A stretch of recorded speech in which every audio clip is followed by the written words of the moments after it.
ये जो कहानी मैं कहने जा रहा हूँ वो मेरी लाइफ का सबसे इम्पोर्टेंट पार्ट है। अगर ये नहीं हुआ होता तो जितने भी रिकग्निशन मुझे मिले हैं अब तक वो नहीं मिल सकते।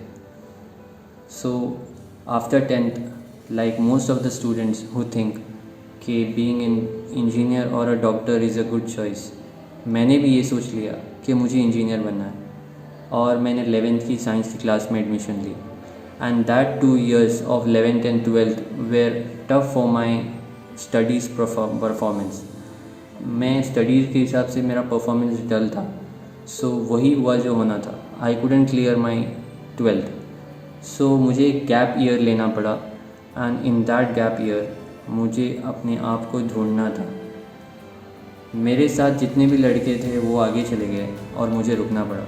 रुकना इसीलिए पड़ा बिकॉज़ अल्लाह मियाँ यही चाहते हैं कि मैं कोई आम इंजीनियरिंग नहीं करूं, मैं ऐसी इंजीनियरिंग करूं जो एग्ज़ाम्पल सेट कर दे कि मुझे आखिर बनना क्या है। No matter how slow you run.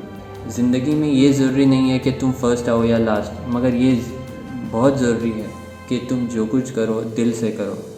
Because 20 या 30 साल के बाद तुम अपने बच्चों को अपनी कहानी सुना रहे होगे और तुम उस कहानी के बस हीरो हो।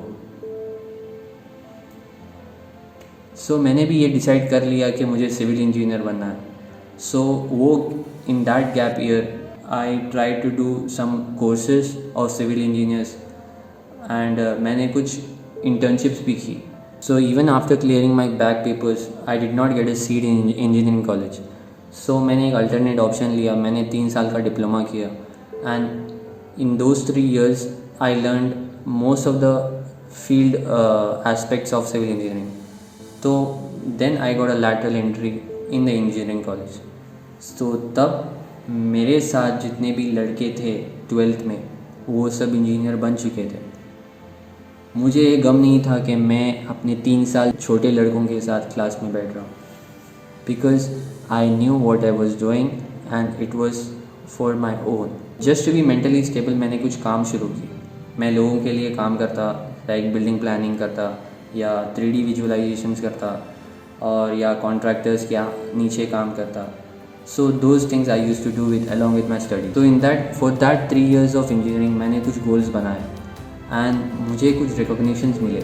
उनमें से कुछ ये हैं।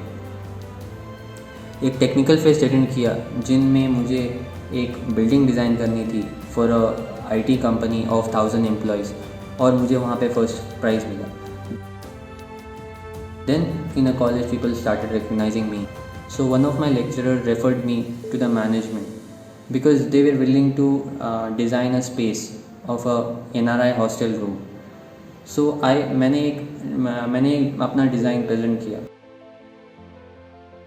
like for their expectation and I fulfilled their expectation and after that मैंने उसी यूनिफॉर्म पर अपनी मैनेजमेंट से उसकी फ़ीस भी ली। along with that मैंने अपने आप को स्पोर्ट्स में भी रिप्रेजेंट किया। I represented my college in a university athletics meet for a hammer throw event and I also got a medal.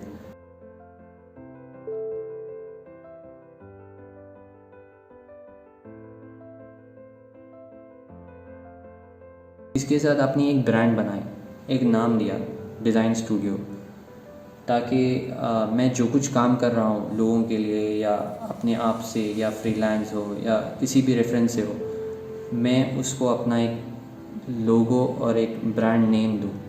So I made it and ये कुछ मैंने डिज़ाइंस बनाए इस पूरे 3 साल की इंजीनियरिंग में। और एक रिकग्निशन तो मैंने खुद को दी when few of my class toppers requested me to join my group to do a final year project. मुझे तब रियलाइज़ हुआ कि अल्लाह मियाँ जो कुछ करते हैं बहुत सही करते हैं और मैं अपनी टीम के साथ एक बेस्ट प्रोजेक्ट सबमिट किया।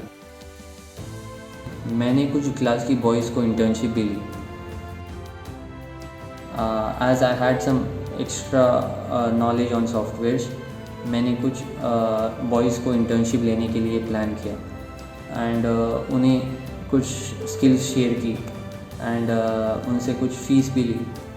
फ़ीस लेना इसीलिए इम्पोर्टेंट था बिकॉज़ अगर घोड़ा घास से दोस्ती करेगा तो खाएगा क्या। बस इतना कुछ हुआ मुझे इंजीनियर बनते बनते।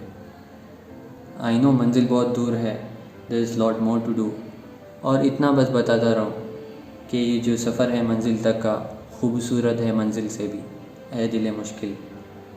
आई am Mohammad Saud and this is how I became engineer.